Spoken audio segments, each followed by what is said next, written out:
저는 전북 전주와 부산에서 여성 2명이 살해된 사건을 짚어보겠습니다. 어제 전북지방경찰청이 구속된 피의자의 신상을 공개했군요. 네, 피의자 최신종입니다. 네. 어제 신상정보공개위원회를 열어서 이 신상정보공개 결정을 최종적으로 내렸는데요. 아시다시피 지난 14일과 18일 두 차례에 걸쳐서 숨진 여성 2명이 발견되지 않았습니까? 네. 근데 그 숨진 여성을 살해하고 유기한 피의자로 지금 이제 지목된 상황입니다.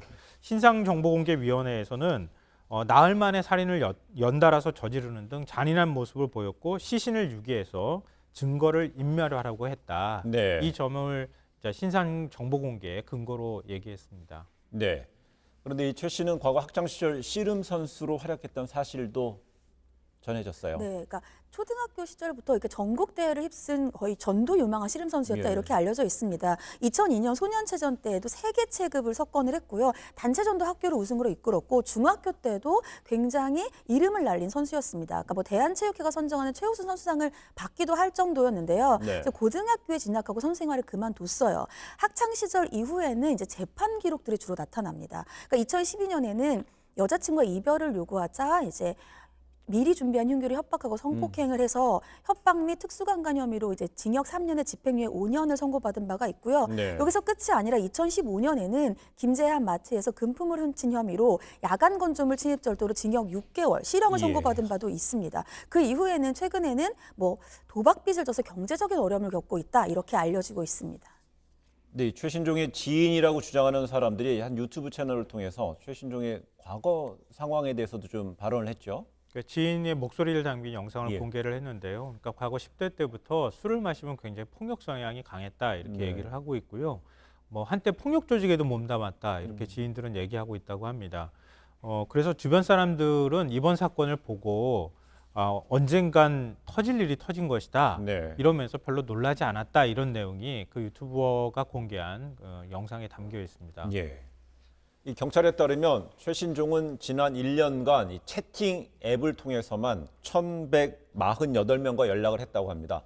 이 가운데 일부는 연락이 지금 닿지 않고 있다고 하는데요. 이 경찰은 그래서 여죄 가능성을 열어두고 수사를 확대할 수밖에 없는 상황이잖아요. 네, 맞습니다. 왜냐하면 최신종이 이미 한 4일 간격으로 2명의 여성을 성폭행하고 살해한 지금 그런 것이 있는 만큼 네. 여죄가 있을 것이라고 경찰은 보고 있는 상황이고요. 그렇기 때문에 최신종이 그동안 거의 1년간 채팅 앱을 통해서 이성과 만났기 때문에 그 통화를 했던 1,148명 중에서 지금 44명과 연락이 닿지 않으니까 연락이 닿지 않은 사람들을 지금 현재 알아보고 있는 상황입니다. 여기에다 더해서 지금 전북 지역에 실종 신고가 접수된 여성들이 있는데 이런 여성들의 안전 여부도 전수조사하고 있고요. 네. 또 관련 진술과 증거를 확보하고 있는 상황입니다.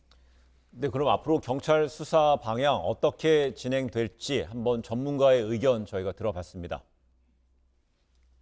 지금 이 사람이 여러 번 비면식 관계에 있는 여성을 접촉하려고 했었다는 그 확인된 사실은 굉장히 좀 여러 가지를 추가로 더 조사를 해봐야 될 필요성이 있다. 이런 것들을 시사하는 내용으로 보이는데요. 지금 이번에 이제 두 구의 시신도 사실은 이 사람이 특정되지 않았다면 이게 변사 처리가 될 수도 있었던 여지라는 게 있기 때문에 또 앞으로 이 여성의 이제 시신이 발견이 되었을 때 성폭력 흔적이 없더라도 좀 경찰에서 좀 더 좀 범죄 피해의 가능성을 열어두고 지금 처리를 하는 게 꼭 필요해 보인다.